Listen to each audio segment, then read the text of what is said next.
कितने मुसलमान उम्मीदवारों को तमाम पार्टियां प्रस्तुत कर पा रही हैं, यानी कि जितने उम्मीदवार खड़े हैं उसके परसेंटेज में कितने मुसलमान उम्मीदवार पार्टियां खड़ी करती हैं। भारतीय जनता पार्टी ने अपने सभी उम्मीदवारों में से सिर्फ 4% मुसलमान उम्मीदवारों को आज तक खड़ा किया है, लोकसभा और विधानसभा चुनाव दोनों मिलाकर। इस बार के लोकसभा में कांग्रेस ने अपने सभी उम्मीदवारों में से 38% ही मुसलमान को टिकट दिया। अगर आप 2014 की बात देखें तो वहां पर भी बीजेपी का क्या जो है परसेंटेज, वोटिंग परसेंटेज, वो हम आपको अब दिखाने जा रहे हैं। मुसलमान वोट जो बीजेपी के पास जाता है वो 8% है।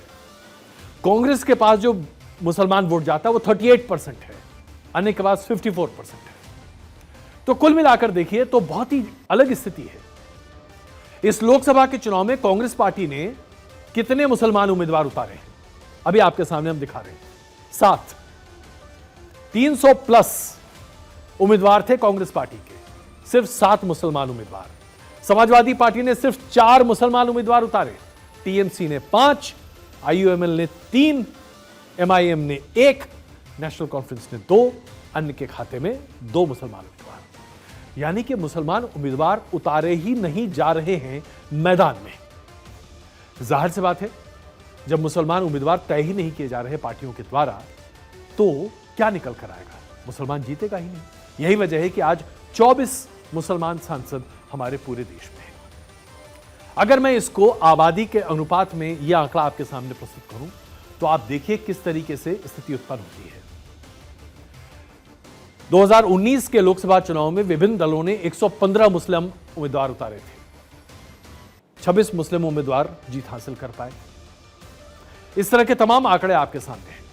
टीएमसी के आंकड़े हैं, बाकी लोगों के आंकड़े हम आपके सामने प्रस्तुत कर सकते हैं। अब मैं आता हूं एक बेसिक स्ट्रक्चर पर। अभी हम आपको पूरा वो दिखा रहे हैं कि तमाम सालों में, तमाम लोकसभा में कितने मुसलमान उम्मीदवार और मुसलमान सांसद रहे हैं। 2014 में 23 थे, अभी तो 24 हैं, बढ़ गए हैं। तो ये अनुपात आपके सामने है। अब मैं आपके सामने एक बेसिक सवाल रख रहा हूं। 20 करोड़ से ज्यादा आबादी है, 65 ऐसी लोकसभा की सीटें हैं जहां पर मुसलमानों की आबादी 35% या उससे ऊपर है। इसके बाद भी मुसलमान अपने लिए उम्मीदवार नहीं चुन पा रहे हैं। अगर मैं मुस्लिम पार्टियों की भी बात करूं तो मुस्लिम पार्टियों में से आईयूएमएल ने 3 उम्मीदवार खड़े किए, 1 की जीत हुई। एमआईएम ने 1 उम्मीदवार खड़ा किया, 1 की जीत हुई। बाकी सभी या तो राष्ट्रीय पार्टी हैं या रीजनल पार्टी हैं जिन्हें मुसलमान वोट देते हैं। तो मुसलमान खुद अपना प्रतिनिधित्व नहीं कर पा रहे हैं।